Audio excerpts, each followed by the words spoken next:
ડભોઈ તાલુકા પંચાયતમાં આવતીકાલે યોજાનાર પ્રમુખ ઉપપ્રમુખની ચૂંટણી માટે ભાજપે હોદ્દેદારોના નામોની સત્તાવાર જાહેરાત કરી છે, જેમાં પ્રમુખ તરીકે ભીખીબેન રબારી અને ઉપપ્રમુખ તરીકે ભાસ્કરભાઈ પટેલના નામની જાહેરાત કરવામાં આવી છે।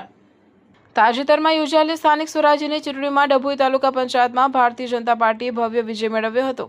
ભાજપે 17 બેઠકો પર એકતરફી જીત હાંસલ કરી, જ્યારે કોંગ્રેસના ફાળે માત્ર 3 બેઠકો જ આવી હતી। આ પ્રચંડ બહુમતી બાદ આજે ડભોઈ ભાજપ કાર્યાલય ખાતે એક મહત્વની બેઠક યોજાઈ, જેમાં પક્ષના મોવડી મંડળ દ્વારા મોકલવામાં આવેલા સત્તાવાર મેન્ડેટના આધારે પ્રમુખ અને ઉપપ્રમુખ સહિતના મુખ્ય હોદ્દેદારોના નામોની જાહેરાત કરવામાં આવી છે। ભાજપ સંગઠન દ્વારા જાહેર કરાયેલા નામોની યાદી વડોદરા જિલ્લા ભાજપ પ્રમુખ ડોક્ટર બીજે બ્રહ્મભટ્ટ દ્વારા ડભોઈ તાલુકા પંચાયત માટેનું સત્તાવાર મેન્ડેટ મોકલવામાં આવ્યું હતું। સ્થાનિક ધારાસભ્યની ઉપસ્થિતિમાં આ નામોની જાહેરાત કરવામાં આવી હતી, જેમાં ડભોઈ તાલુકા પંચાયત પ્રમુખ તરીકે ભીખીબેન લાલજીભાઈ રબારી, ઉપપ્રમુખ તરીકે ભાસ્કરભાઈ વલ્લભભાઈ પટેલ, ઉપરાંત કારોબારી ચેરમેન મનોજભાઈ ધરમદાસ પટેલ, પક્ષના નેતા તરીકે શોભનાબેન દિવ્યેશકુમાર પટેલ અને દંડક તરીકે કૃણાલ મહેશભાઈ પટેલના નામની જાહેરાત કરવામાં આવી છે।